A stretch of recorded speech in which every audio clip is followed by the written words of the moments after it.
Thanks. Thanks a lot.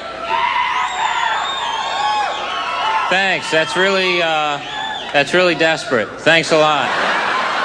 You paid for these seats. You're going to pretend like every performer's special. Thanks.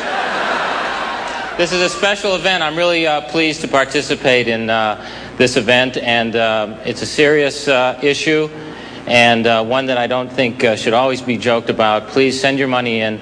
I'm here because I'm dating a homeless woman, because it's easier to talk her into staying over. We're also, thank you. We're also here to put an end to the stereotype. I'll be okay. My lips are blocking my words. Don't panic. We're here to put an end to the stereotype that the homeless are drunks who can't get work. No, you're thinking of John Tower.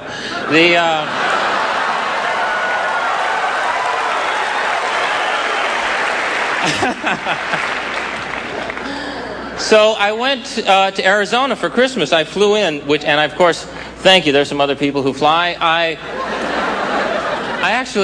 of course not thrilled about flying. What with the planes are aged now, as if we didn't have enough problems to worry about. Now we don't know how old the airplanes are, and there's really no way for us to tell because we're laymen. But I figure if the plane smells like your grandmother's house, get out. That's where I draw the line.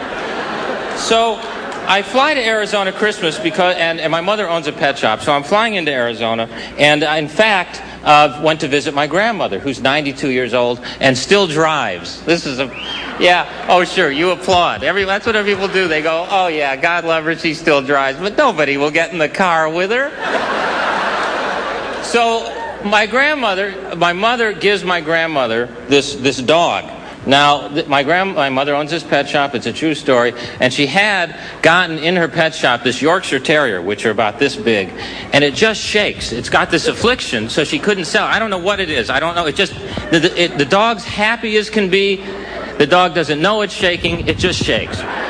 Maybe someone said to it at one point, shake, and never told it to stop. I don't know. So my mother gives it to my grandmother because it's a perfect match. This way my grandmother can love the dog gives my grandmother love, and the dog just shakes, and my grandmother shakes, so no one knows what's going on. And I go over to the house, and the dog, it's like a shoe buffer. You can put your foot down there, and it comes out shiny. So I'm visiting my grandmother. My mother says in front of everybody, I couldn't believe she said this. She said, you know, if your grandmother passes away, we'll probably have to put the dog down. Now, I had never seen the dog stop shaking till that very moment. You know, that dog went, what? What did you say? This is like now a perfect nurse for my grandmother, because if my grandmother ever does just fall, that dog's going to be pounding her chest going, get up, get up. The worst thing I ever had to do to him, I had him neutered, and you guys know what I'm talking about. The vet said, you got to do it. He was 10 years old. He said, you got to neuter this dog. And, it's just not something a guy wants to do to another guy. I said to the vet, just cut his nails and let's work our way up slowly, all right? It was a horrible thing. I brought him home. He went to lick himself. There was nothing there. Do you understand?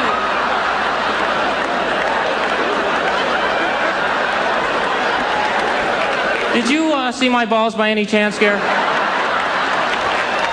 all right, wait. I was in the yard. I had him in the yard. Then I got in the car. I had him in the car. Then I fell asleep for a second, and now I have no balls. Where are my balls? I'm not going in the car anymore. It's a great way to break the dog of going in the car, because now you go, want to go in the car? Oh, no, that's all right, Garry. I'll just run up and down the hallway here. I'm fine. You don't worry about a thing. They're gross, and they drink out of the toilet. Do you think when you're going to the bathroom, your dog's thinking, hey, I drink out of that thing? Why don't you just go in my dish and save yourself a walk down the hallway? I love you all. Please contribute to comic relief and enjoy the rest of the song.